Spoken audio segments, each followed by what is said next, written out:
Settle the unsettled issues in our lives. Settle the unsettled. Sa buhay po natin, napakaraming mga unsettled.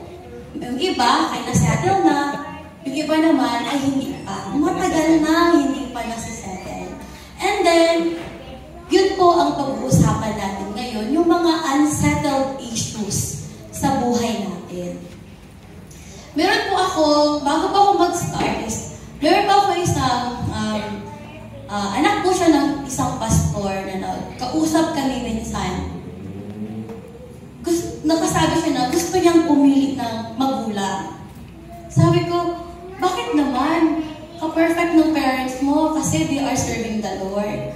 Sabi niya, it is very unfair because when it comes pag sa bahay, parang we are invalidated. But when they are outside sa bahay, they are very sa ibang tao, napakabait nila. And then sabi niya, gusto kong magkaroon ng magulang yung validated ako. And then, that caused that person, her or him. Okay, but then, her na kung saan nagkaroon siya ng unsettled in her heart. Unsettled, yun yung nag-cause sa kanya ng anxiety. That she felt that she is invalidated. Ito po is connected po siya. That's why, bakit po tayo nagkakaroon ng anxiety? Sometimes, iniisip po natin, sa world lang yan.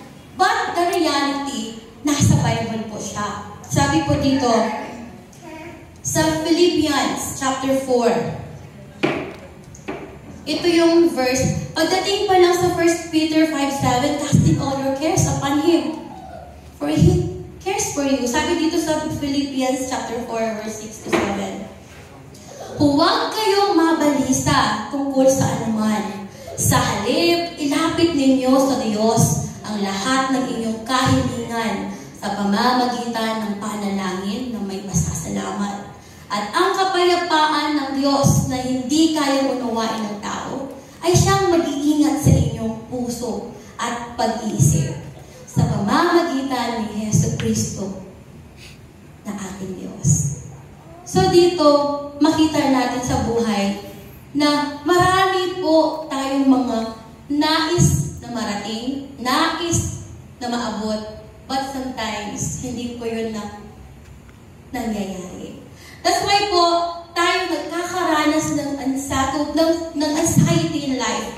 Meron ba akong dalawang i-share po? Yung perspective ng mundo at perspective ng Biblia. Kaya nga po, kung meron nakakaranas sa atin ng anxiety sa mga panahon na ito, meron po iyang root cause. Hindi man po nagpatay ka, nag-rape ka. A simple thing na nagkasala ka, gaya po ng tae, ng butike.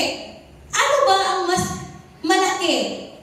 Puti na tae o yung itim na tae? Sige nga. Itim. Ang itim. Ang itim, tae ba? Tae ba? Tae ba din? Ang puti, tae pa rin ba? Yes. Parehas na ng tae. So, ibig sabihin, sa maliit na tae na yan, kasalanan pa din yan. Malaki o maliit na kasalanan, you have sinned against God. Naintindihan niyo po ba? Amen. So, sa simpleng unsettled, bakit po sinasabi kong settled na unsettled? Yung simpleng fear, yung simpleng feeling mo invalidated. Last time, testimony ko lang. Yung si Mami Juji, sometimes sabi ko, Lord, feeling ko hindi na ako pinapansin ni Mami. Ayaw niya na siguro ako mag-stay dito sa school. Siguro, Lord, dito na yung time na mag-alis na ako. Mag-uwi na lang ako. So, parang nadagdag ba? And then, sabi ko, how to settle this? Only in my mind. Hindi ko naman siya nakakausap. So, kinausap ko siya. Sabi ko, with a crying voice, Mami, ganit po ba kayo sa akin? Mga ganun yung mga drama-drama dyan. But then, I am sincere. Sabi niya ganyan, sagot niya sa akin, I know you are strong enough. May mga time na hindi kita pinapansin o hindi na kita napapansin sa sobrang busy dahil Dahil gusto kong maging strong ka pa. So, na-comfort ako doon. Dahil, gi-ask ko anong problem. So, yung unsettled doon sa mind ko na settle. How about sa atin na may mga unsettled, not accounts, but unsettled issues sa buhay natin? Yung simpleng magkapatid kayo, ang palangga sa nanay mo yung isa. Ikaw, dahil nga feeling mo, hindi ka pinapansin ng nanay mo, mas pabor siya, so ang nangyayari, nag-ano ka, nag-rebelde ka. So that is already sin against God. You already ka nang nagkasala ka na sa Panginoon. So yun yung mga reason, sabi mo, na-anxiety ako, na-depress ako. Dahil yung sa kasalanan. Because you have sinned against God. Kaya sabihin natin ngayon, sa sarili natin, hanapin natin yung root cause. Yung pinaka-root cause na kung bakit tayo nakakaramdam ng anxiety. Hingin natin yun sa Lord. Kaya nga yung one time, yung sabi ko nga na nagdagal na yung bago yung kay mami sa school.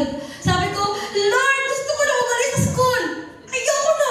Kapay magtundo. Lord, bahala na. Alis na ako. Sabi ng Lord, you stay. Hindi, Lord. You stay. Ayoko magturo. You teach. Ayoko magturo. You teach.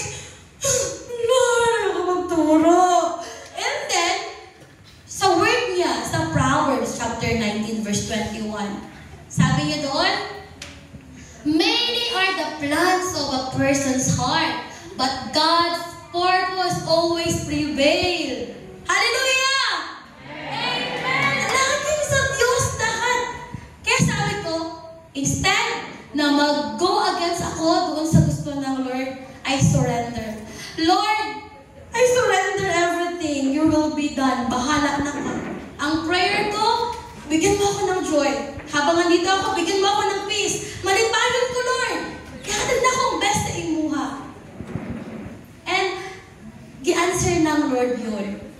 That's why, sa atin po, kung minsan iniisip natin yung mga bagay na feeling natin na hindi tayo validated or we are being invalidated, lapit tayo sa Lord. Magkaroon tayo ng closure. Lalo na dito, magkapatid tayo sa Lord. Baka dito, magkasama tayo sa simbahan. Simbahan lang. Pagka umaya sa labas, murag kinsa. Hindi ba nagilas? Hello? Hello? May nakatahalas pa yan ngayon. Say amen. Amen. Hallelujah. Marami tayo. Ay, marami tayo. Yes, isipin natin yung mga nakakaranas ngayon na yan. Bigyan nyo ng closure. Ano yung closure na sinasabi? You settle it before the Lord. Hallelujah. Yung gaya na ng isang picture na nakita ko na nagpaalang ba sa Facebook dahil lang siya. Isang simbahan. Kaya every time, kung feeling mo, wala kang closure, doon sa feeling mo, nasaktan mo, lapitan mo, mamaya, bukas, na hindi namin nakikita, para wala na. Lapitan mo, chat mo mamaya. Sorry ha, kung nasaktan kita. Sabihin mo, kasi mahirap magplastikanan tayo. Hello? Magkaroon tayo ng closure. Sige nga, sabihin natin, magkaroon tayo ng closure. Magkaroon tayo ng closure. Hindi nyo alam, hawak-hawak na kamay, para galit ka na para sa isa. Hello? Lalo na yung mga anak dyan, di natin alam, may galit sa mga magulang. Kung ikaw, anak, kung feeling mo, andito ka sa point sa buhay mo na invalidated ka, maglapit ka sa tatay at saka sa nanay mo, humingi ka ng sorry.